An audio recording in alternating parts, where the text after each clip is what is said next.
wonderful guest today, Jessica Elefante, author, member of Mothers Against Media Addiction. That's a mouthful for me to say. Sorry. Call it Mama. Wonderful to have you here, Jessica. So tell us about Mama, your book, and what you're doing. Mothers Against Media Addiction is like a grassroots organization that was founded by a journalist named Julie Scelfo. And I've been in the space of, I guess you'd call it like digital wellness or advocating for better use of technology or better relationship with technology since around 2014. But it wasn't until I saw Julie speak that it was like a lightning rod went up my back. This is how it changes, because she was a journalist who'd been covering tech and all of the atrocities that were happening to children for a very long time. But she kept waiting for someone to fix the problem and nobody did. So she's like, you know what? I'm just going to follow what like Mothers Against Drunk Driving did. And I guess I'm going to have to fix this myself. And so now today, we're rolling out chapters nationwide. In October, I had a book come out called Raising Hell, Living Well. And the subtitle is really the title. It's Freedom from Influence in a World Where Everyone Wants Something from You. And this book is really kind of like my mea culpa of like the apology letter for the work I used to do and showing people, you know, why they might feel unhappy or unwell or maybe a little unhinged and they can't understand it, or their family members. So give us the inside scoop. How are people manipulated? Basically, anything that you're doing on screens today is being monetized. And that is your data, your attention. They do that by learning everything that they can about you and then retargeting you with advertisements or things you don't even realize are advertisements. If the attention game is the way that these for-profit companies are working, then they're going to do everything in their power to keep you on. And that means things that are often untrue, violent, sexualized, sensationalized, or stupid are the things that rise to the top of these algorithms because you're more likely to engage with it. You're more likely to share it. Maybe you're outraged. So you do the same, the thing back that they want you to do, which is add something more outrageous to it. And it just keeps feeding the snowball, but it has no regulation whatsoever, no rules. And we've been sold a bill of goods that, you know, when I was working in marketing and advertising, everyone wanted to work in tech. You know, that was the cool job. That was the thing. Oh my God, you worked for Facebook. Like, what a cool job. And here we are finally, I'd say even just maybe this past year, people are like, wait a second, this sucks, or this isn't right, or why do I feel this way, or why are my kids this way? They're learning as much as they can about us and triggering us all the time. And the screens rely on our dopamine. It triggers it to keep us coming back. And if people don't understand how this stuff works, then they have this sort of self-hatred for not being able to stop themselves. They don't understand it. They feel very confused, or they continue to do the thing that the algorithm wants them to do. Obviously, everyone's affected by social media, but with your work with Mama and your marketing days, who are most impacted or affected by social media? At first, the ones most impacted were adults because we were the ones that were first on it, right? And so I was an early adopter and an overuser on behalf of my clients. The reason I left all of this is I ended up with something that is now today called digital dementia, which is literally like what we think of with dementia, but I was 32 years old. And so we were the first ones affected. You know, I've been called the canary in the coal mine because I had used it so much that I had these ailments that I advocated for change so that other people didn't feel this way. Why does that happen, the dementia? Do we know why? I didn't know what it was. It was brain fog, memory loss, malaise, disassociation. You know that feeling when you're like driving from point A to point B, but you don't remember the car ride? That it was days, then weeks, and then months like that. But the thing that was most terrifying to me was I had a real big problem with word recall. You know, I was a strategist and it was my job to go in these huge meetings with these giant CEOs and, you know, pitch them. And I would be in the middle of a presentation and I couldn't think of a very simple word. So the one that comes to mind was I was trying to say the word hanger, but I couldn't find the word in my brain. So I said, the sticks you put clothes on. And it's things like that it just kept happening over and over and over again. And I went and saw every doctor you could imagine because, I mean, not even really to protect myself, but because if I didn't have my brain, I couldn't make money. And no Like, one's that probably was thinking it's social media that's doing that. Yes. And so I tried everything and nothing worked. And it was actually a forced, today it would be called a digital detox, but I went on vacation with my now ex-husband. That's not why we're divorced, but like we landed in Hawaii and he, we didn't have Wi-Fi on the plane. And I texted all of my clients as soon as I landed, I'm sorry, I was unavailable for the whopping 11 hours and I'm available now, even though I was on vacation and told them I was going to be off. And he said, give me all your devices or I'm going to put you back on the plane. And people wait their whole life to come on a vacation like this. I'm not doing it. And so lots of emotions and shame and anger. And I cried in an airport but I gave him everything. And what was so significant to me, like I didn't think anything was going to transpire from this. I was just angry but I did it. And it was 8 days later, I woke up and it was as if someone just flicked a switch on my brain. I could tell you like what the sheets felt like under my skin. I woke up like so alert. I wanted to start writing again. I hadn't been writing for a long time. I could hear like the rooster crowing outside and smell the sea. And I would give these talks later on and people would come up to me and they'd say, you sound like someone who's become sober, like an addict who's become sober. And I knew that it was technology, like it was undeniable, right? Yeah. For my brain to go back to 100%, it was undeniable. But in 2013, no one had the words for this. They didn't understand it. Most people didn't feel like I did then because I, again, was an early adopter.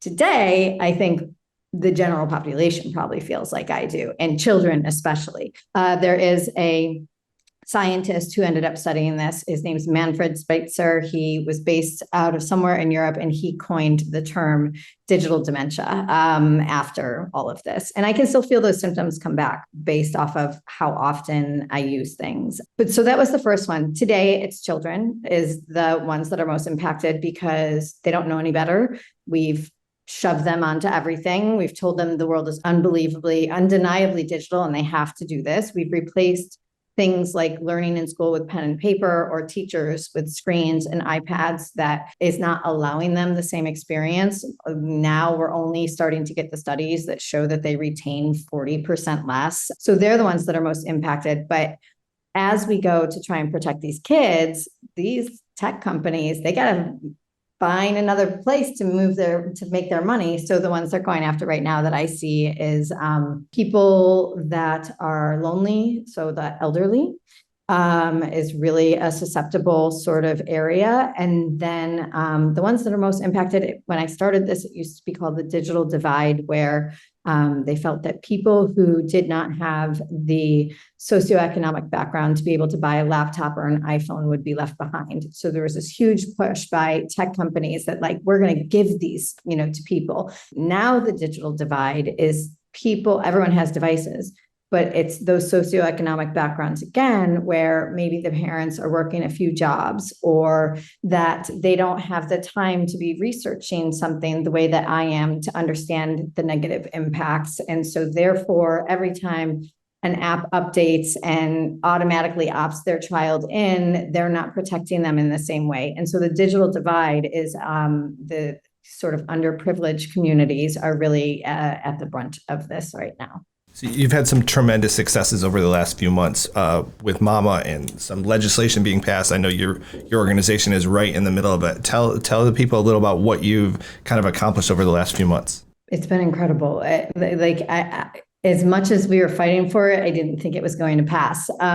So I spent, the past over 10 years advocating for change, kind of lying the responsibility at the user's feet, saying, oh, we should hack our way out of this. We should set boundaries and balance. And on this side of it, I can now fully state, and with this book, that there is never going to be a healthy relationship with any of this until it is actually designed that way. And the only way it's going to be designed that way is if it's regulated. And we see that throughout history with sort of any innovation that comes out, with cars, like Ford and people, the auto industry really fought against any sort of safety protocols there. And now today it'd be crazy to think of letting people drive without, seatbelts and stop signs. And so Mama was really throwing their hat in the ring for guardrails, is kind of what we're calling it, which is just the most basic of safety precautions with these kids in mind. This is my first time ever actually lobbying in government. I've never been this type of person. It's not my background. I don't work in politics, but I cared so much about this that I knew I had to just explain to these legislators and these lawmakers what was happening. And it was really eye-opening because every different meeting, someone's coming in with their own biases, their own experiences, their own understanding. And so where one lawmaker may fully understand everything and be totally on board, the other one may have fully adult children. So they've never experienced a child who's been addicted to an iPad, or they've never had a grandchild who's been bullied. So they don't understand, right? And it was disheartening and also more motivating. And we just kept going back. And now Senator Gunardis out of Brooklyn was really the champion. He's the one who put it out there. It was the SAFE Act was one of them, and then the Child Data Protection Act. And so basically you're asking for two very simple things,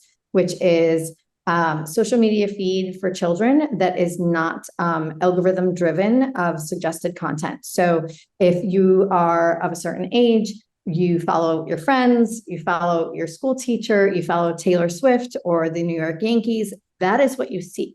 You don't see suggestion. Maybe you got dumped and you're like, oh, looking up motivational quotes, how not to feel sad. That you just get that and then it's done. It's not going to keep feeding you more of the things I just said: sexual, outrageous, stupid, the more they know about us, and I say us because we are just as susceptible, but the more they know about our children, they're able to target back to them in a way that is just like exploiting their innate fears, desires, anything. And so, some of the things we've seen is that if a child likes sports, they're at an age where they're trying to figure out like what is liking a boy or a girl or a thing, and you also know that they are feeling sad. They're able to, the algorithms on these platforms start to serve up things that they should never be able to serve them, which is a video on how to not feel sad with super depressing music by their favorite artist in the background that's been made by AI, of a cartoon character that is the Brooklyn Nets, that like it's all the things that they like, but it's right, being twisted into this weird warped thing. And they shouldn't know this about our children, and they shouldn't be able to use it against them to get them to click more. And then the other thing is like how we're seeing in Sephora's nationwide being overrun by preteens who are trying to do anti-aging routines. The influencers, which have been sponsored by Sephora and the makeup brands, are driving this sort of like this idea that they can improve themselves in a way to feel better, but it doesn't. It's just making obviously them feel worse, but they don't know they're 12, right? So those two acts, those two pieces of legislation were passed, and I couldn't believe it. I got to meet the governor and be there at the signing. It was the first in the nation and is honestly a huge signifier to tech companies, because never in our history has anything like this ever been passed. It just showed a huge cultural shift. Like, you can't do this. Now, are they going to try and break this? Yes. Is it the most bare minimum that we should be protecting? Yes. But it is a huge step in the right direction. And from that, we have now been enacting in our chapters in Mama, pushing the governors in the other states to do the same. And from that now, along with Jonathan Haidt's book and his work, we're all sort of working together. What do you say to those people based on the experience that you've had over the course of the last year or two? What message would you send to them? My biggest message right now and in my book is to like inspire people to realize that like we get a say and we get to make trouble. And the more that you make trouble, the more things change. And so I feel like we've just all been lulled into submission by this sort of forward motion into the modern world. If you don't want your kid to get schoolwork via email, then say so. then, and people will say to me, well, how do I do that? You send an email, or you ask for a meeting, or you show up at school. And so we've gone so far as like developing scripts for people to ask for a meeting, because they just haven't advocated or caused trouble in any way. With COVID and everything, we've been forced out of these schools. Like, you don't have, parent-teacher conferences, curriculum night. It's all done via Zoom. So I send an email. When can we expect for the COVID restrictions to be lifted and we can return to our children's schools? And it's just make trouble in the most minute of ways. If you don't want to have your cell phone out all day long while you're with your kids because you're normalizing this behavior, when someone asks you to scan a QR code at a restaurant, say no. See what happens. It's kind of fun. Someone who's a generally nice person, right? You say making trouble, and we file lawsuits and we sue people, and I'm like, good, let's make trouble. But it's also, what I think I'm hearing you say is tell the truth, right? Stand up for yourself. You can say it as make trouble, but it's also have the guts to say, I know this isn't right, and here's how I know it. And you're the person in the position of authority, and I'm going to tell you my position. And there's nothing wrong with that, I think, is what you're saying. Exactly. And I mean, I'm a bit of a people pleaser, but I am a tad bit rebellious, and I am able to embody that really well. But it's, I say it in a way to like almost like make it fun, and to let people know that like just finding your voice again. And like you said, saying the truth out loud, or even making it a partnership. So I have a younger son who's 2.5 years old, dropping him off at his preschool. They wanted me to scan a QR code for check-in every day. And, I did it for like the first week, and there's an app that's sending photos of him like 20 times a day. And I had to say to them, I was like, guys, I trust that when he's with you, he's safe. I'd love to see some photos at the end of the week if you want to do a recap, but like, I don't need proof that he's safe all day long. Yeah. I don't need to see what he's doing all day long. I want you to just be present with him. And then also, I don't think I need to check him in. Literally, we say hello to each other and I hand him to you. So I don't know what you're trying to do here, but like, I'm just not going to do it. And they were like, okay. And guess what? They're rethinking the whole system for this next school, preschool year. But like, what is it? It's just another way to collect data. This app has been sold to be helpful. I just am coming back from Italy, and it's the amount of irritations all day long from tapping things and signing consent forms and scanning in, of always having this device handy because that is like, you require it for just existing in everyday life.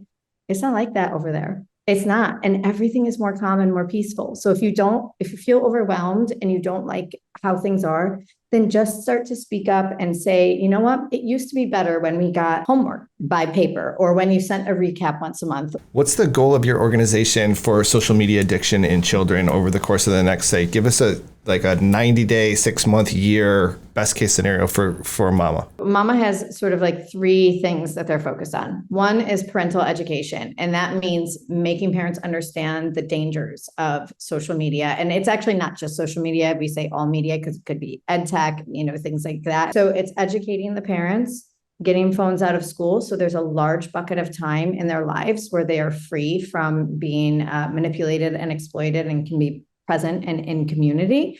And 3 is safeguards through helping, change regulations.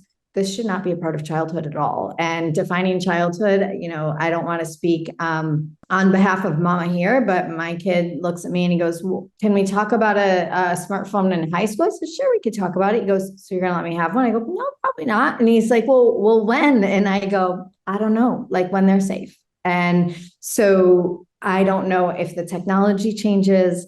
I don't know if the regulations change or if the desire to have one changes. And so that's what I'm hoping. I'm really hoping that what we see as normal is not anymore. If you see someone giving their child an iPad in a stroller, I don't want you to shame them. And I don't want them to feel shame, but I want us all to start to understand that maybe this isn't the best thing. And hopefully 5 to 10 years from now, there's protocols set up so that we can't do that anymore, where it's actually considered a danger. So you're saying don't shame them. It's about educating because you don't know what you don't know. Exactly. And you can't just prohibit stuff either. That's the important thing is like, my kids, we talk about it all the time.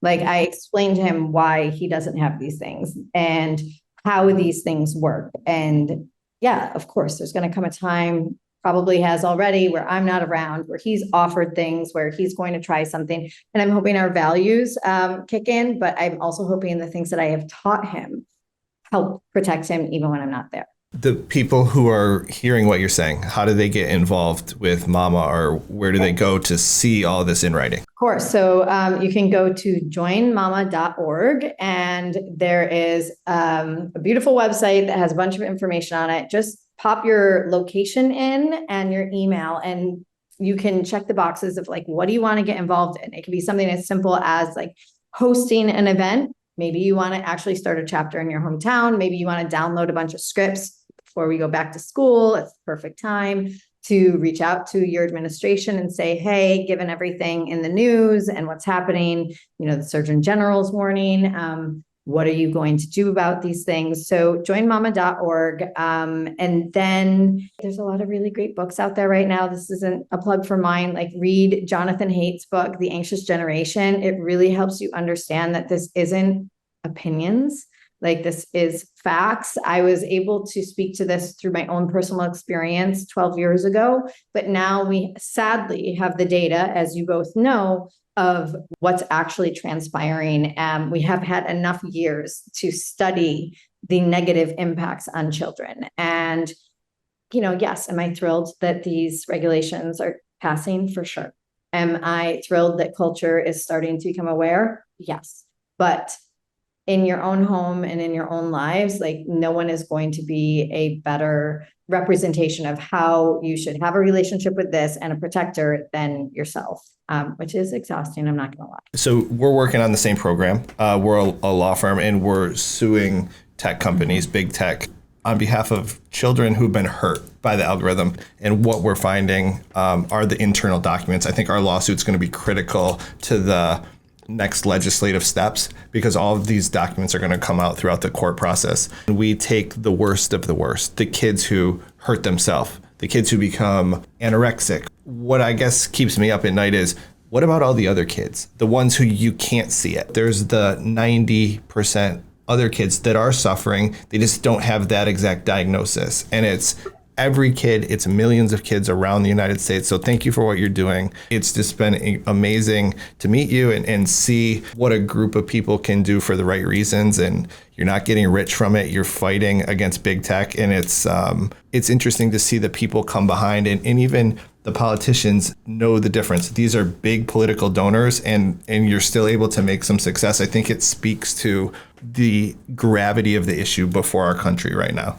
Yeah, the collective action is really turning the tides. And I'm so proud of all of the lawmakers who stood up to those lobbyists who were up there every day after we were spending millions of dollars to try and undo the work that we had done. I don't know where it goes from here, but I do think, like you said, there is a large population of children that are suffering. But my question also on top of the social media in itself is AI, because now AI is that grouped into this, because AI, I feel, takes away your ability to think for yourself. I have taught my child that this stuff, social media, is bad.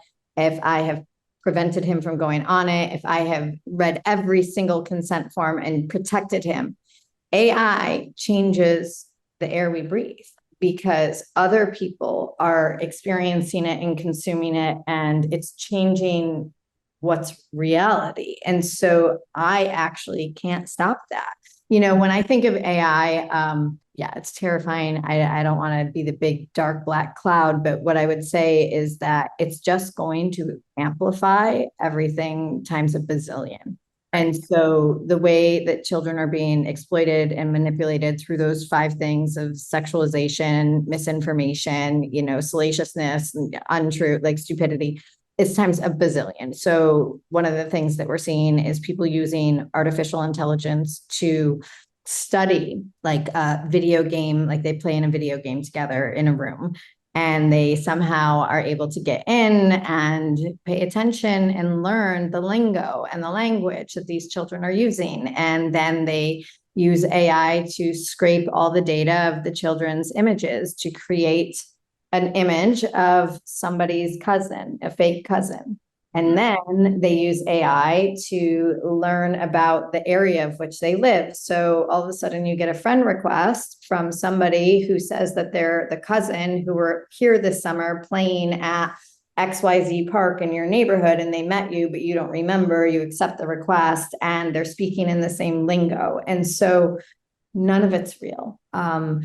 If for every child who comes forward and says that they've been sexploited, or the ones that sadly, horrifyingly have killed themselves because of it, there's 1,000 that don't come forward because they're using artificial intelligence to just do this. That's also part of the problem, I think. Yes. And one of the things I come back to is it's really hard to be a parent in general. It's especially hard to be a parent right now when you don't have the support of your schools or your government looking out for what is best for children. We're starting to see this shift literally in real time right now. I'm hoping it goes really far. It's especially exhausting to constantly be protecting and managing and teaching all of these things. And so when it gets to the point where it's taking up all the air in the room, it's all you talk about, it's all you think about, you can't figure it out, it keeps adapting, and you think you set the parental control, it's not working, I just opt out. And yes, is it going to be an argument and a very upset child? Probably for like 7 to 14 days. Sure. They adjust. And so whenever I can't control something, I shut it down. Jessica Elefante, it's been wonderful having you. We're going to wrap it up. Closing thoughts. In conclusion, what do you want to leave us with? I want to thank you guys for everything that you're doing, and keep going. And as you get more bandwidth, maybe not just think about the worst cases, but how could you actually scale into representing even more, right? Because if we can prove that there's harms that aren't just on this end, then we'll get even more and even more and even more. But I want to encourage anyone listening to get involved in some way, shape, or form, whether that is stop normalizing the behavior that we don't want our children to have when we're older, speaking out to the adults in their world, whether it's administration, teachers, coaches. And if you don't have any idea what we're talking about, then pick up a couple books and read what's actually happening, because just because you're not seeing it or you're not hearing it doesn't mean it's not happening. I can guarantee you it is. These worlds are developed to be very private and siloed. And so you have to educate yourself to be able to advocate for those you love. All right. Jessica Elefante, author of Raising Hell, Living Well, advocating for our kids against social media addiction. That's what we share in common. That's how we met. It's really been a privilege having you here, and we'll look forward to checking in with you in a few months about what's going on in all of your great endeavors. Thanks. Thank you. Thanks for having me, guys.